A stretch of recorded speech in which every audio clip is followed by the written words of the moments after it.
has to, isn't it? I tell you what, it's not just sport that's back this week for young people. Dance classes are back as well. And one of our local dance schools, Laud Ballet in Billingham, have spent their time in lockdown moving venues to a bigger, more ventilated space. And we can chat to Joe Laud now, who has set up the ballet school. Morning, Joe. Good morning. Morning. Thanks for coming on this morning. Tell us all about this exciting new venture then. Well, previously we have held our classes in spaces that have been rented by the hour. So I would agree with the landlord how many hours I would use and work my timetable around that. When lockdown happened, I was actually in Bede College in Billingham. Lovely venue, absolutely fabulous. They couldn't do enough for us. But when we came out of the first lockdown in September, unfortunately, because of COVID guidelines, the space wasn't big enough for us to go back in because you have to 3 metre squares for the children. And it didn't make my classes viable there. So I had to find some temporary accommodation, which I did. Some very helpful people helped me at Law Grange Community Centre and Marsh House Community Centre. But it meant we were across 2 different venues, which was a little bit confusing and very time-consuming for me, taking bars in and out of my car, cleaning the place because of COVID guidelines, cleaning it before I left, cleaning it between classes, etc., etc.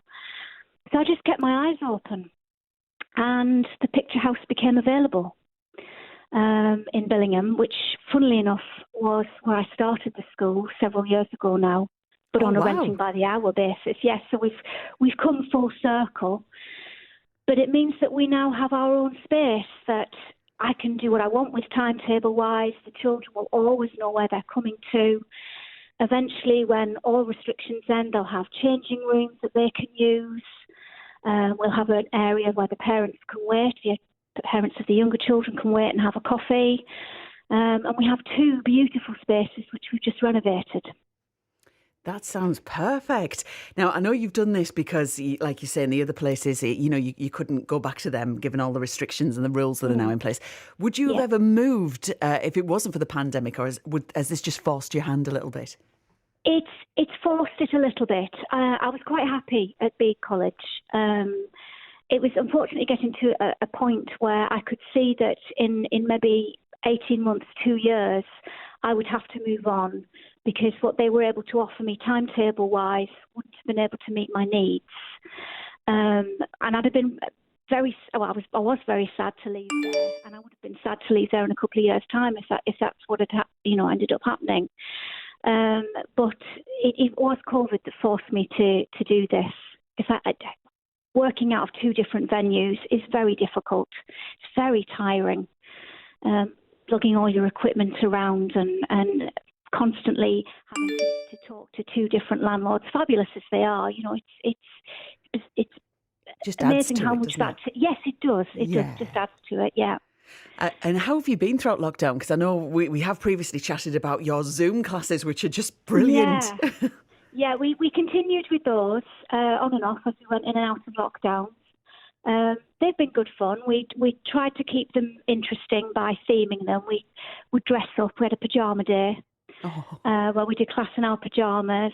Early on in lockdown, we had a class where we all wore a colour of the rainbow. And then I took a photograph of everybody. I've got them to send photographs of them wearing their rainbow clothes to me. And I put together a rainbow for the NHS. We've done princess days. We had a makeup session. So an ex-student of mine who is training to be a beautician, actually she's just been taken on full-time by a local studio, came and did a headshot makeup with the older students via Zoom. So we've tried to keep it interesting, but it's a bit limiting. It is. Working in your lounge in your bedroom. But it has been brilliant, though. And it's great to just keep the kids going, isn't it? How have they found coming back again then? Well, we had our first 2 classes last night, opposite ends of the spectrum, grade 1, who were about 7, 8, 9 years old. They were very, very excited. Couldn't wait to get in, absolutely desperate to dance, but unfortunately we still have to do it within social distancing guidelines in the space. So they couldn't quite go to town as they wanted to, but we still had lots of fun. And then I had my grade 7s who are 14, 15, 16. one of whom, funnily enough, started dancing with me at the Picture House 7-8 years ago. So she's come full circle as well, back to the Picture House. But they were loving the space, absolutely loving having the space to move around in and dancing properly again. Oh, that is brilliant. If anyone wants to find out more, maybe join your dance school, how do they go about it? They can contact me either via the website, which is laudballet.co.uk. There's lots of information on there and a contact form. Or they can email me, which is jo@laudballet.co.uk. And Laud is spelt Laud. Brilliant. Do you know what, Jo? Honestly, best of luck in your new venue. It sounds like it's going to be fantastic. Thank you very much. Thank you. Bye for now.